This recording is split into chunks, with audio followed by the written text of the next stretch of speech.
Hello guys, welcome back to a new video. Today I'm going to be showing you guys how to make these really cool car advertisements. Well, they're not really advertisements, they're kind of like Lightrooms. You can use them for Twitter headers, you can use them for pretty much anything really. And I just like the way they look. And yeah, so I'm going to be showing you guys how to do this today. And yeah, let's get into it. So first off, what we need to do is we're going to go to File, New. And the dimensions we're going to be using are 1500 by 500. There's no particular reason for this, it's just that I just thought that I like how the dimension shape kind of match the shape of the car. And yeah, that's why I'm using those. And yeah, so the first thing we need to do is make the background layer black. And yeah, so now the first thing we need to do is find our picture of the car. So what we need to do is we just need to go to Google, find a nice picture, make sure the dimension size is decent size, just so they're not too small. And because if they are too small, then it'll blur. So what you need to do is you go to File, Open, and then just open your car picture. And now we need to pen tool around the car, just so we can actually separate it from its background. So let's do that. I'm not going to show you guys how to do this just because you should know from my past tutorials. But if you don't know how to do that, you can go to my past tutorials.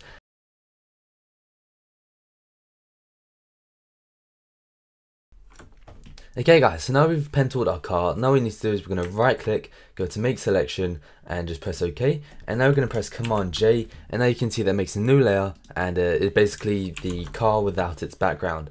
And now that we've done that, we're just going to click, drag this onto our project that we made, and we can just press Command T and we can just resize it. Make sure that you hold Alt and Shift just so you don't do this, because you don't want to change the size or the shape of the car. And then you just want to find the right size for it. I think that'll be a decent size. You don't want it to be too big or too small, otherwise we just don't want it to take too much of the space, otherwise it won't look as clean as we want it to. And yeah, so now that we've done this, now we need to make the light source. And to do that, we need to make a new layer, then go to our brush tool. You can just press B on your keyboard, or you can just click on the brush, and we'll make sure the foreground color is a white. And you just want to click once in the top right corner. You can press Command Z if you want to undo it and reposition it as well. So you just want to lower the opacity of the light source. I think that'll be fine. And okay, so now we've got our light source. Now we need to start to do the shadows and some of the shading. So what we need to do is we need to make this side of the car darker, just because the light is shining on the top of the car and not the side. So to do that, what we need to do is we need to click on our car layer, then make a new layer, just so it goes above the car and below the light. Press B on our keyboard again, and we need to make sure that black is our foreground color. And we need to zoom in. Well, we don't need to zoom in, but we can resize our brush tool by using our square bracket keys. So you can just click on the areas we want to make darker, and just like that, we can already see that we're kind of getting the effect that we're looking for. And now we can just lower the opacity of the black brush markings. And yeah, so now you can see that we made this side of the car darker, and it kind of makes the light source look a bit more realistic onto the car as well. And now we need to do the highlights. So to do that, we're going to make another new layer, and then make sure that white is our foreground color. And then we can just want to click on the top of our car, just like that, where the light will be shining, and then we can lower the opacity of that as well.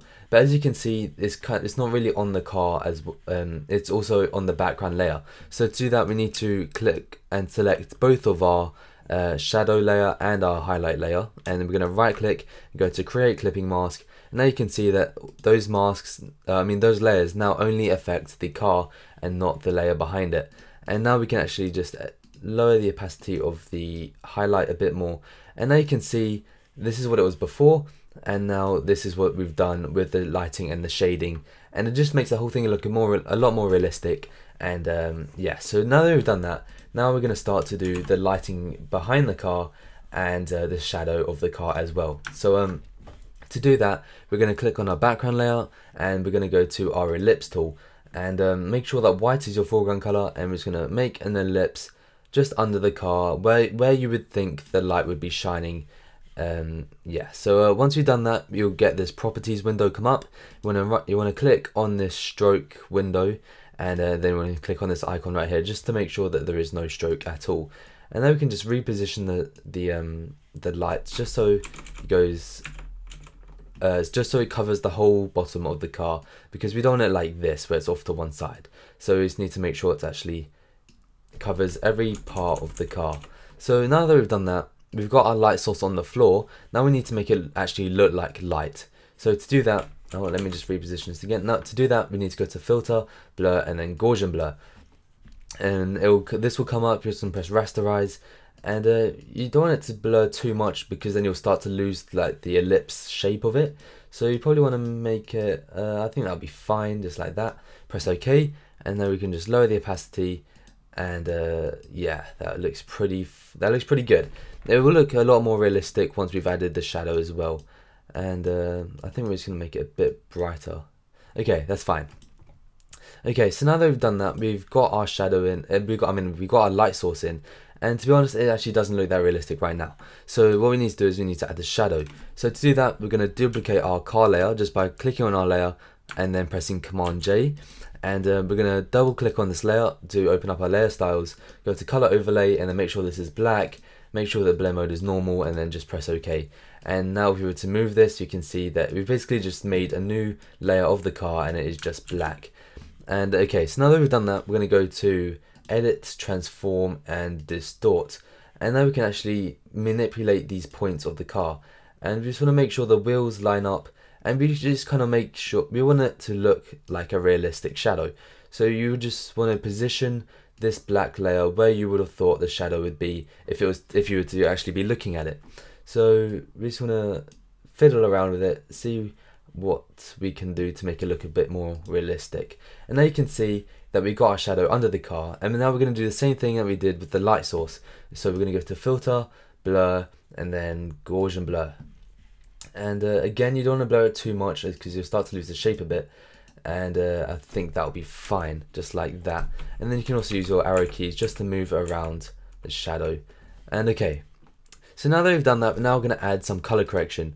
And we're not going to use the color correction to affect the light source in the top right corner, so we're just going to click below it, and then now we're going to use our adjustments tab. If you don't have this open, just go to window and adjustments, it'll be right there. And yeah, so first off, we're going to do is we're going to go to brightness and contrast. We're going to increase the contrast, and you can just fiddle around with these, see what makes it look realistic, see what makes it look good. And we're also going to decrease the brightness. So we can use -40 and then 91 for that. And now you can see it kind of, we can kind of see that like the light source is kind of being drained out just because of the shadow. So what we might do is we might select our light source on the floor and then press Command T, and we can actually make it a bit bigger, and then reposition it as well. And then I'm also going to reduce the opacity down even more. And I think I'm actually going to blur it a bit more. So if you do find out you want to make these changes, just click on the layer, go to filter, blur, and then Gaussian blur. And then we can just continue to just manipulate the light source even more.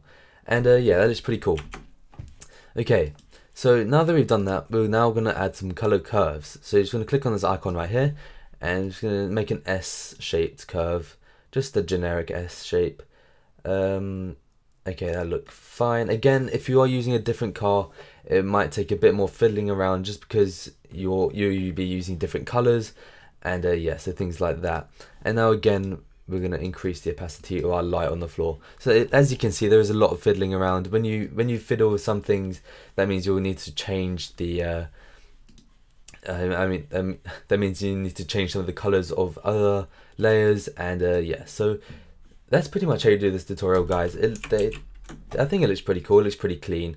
And yeah, so thank you guys for watching. If you did find it useful and did enjoy it, don't forget to like, comment, subscribe, and I'll see you guys in my next video.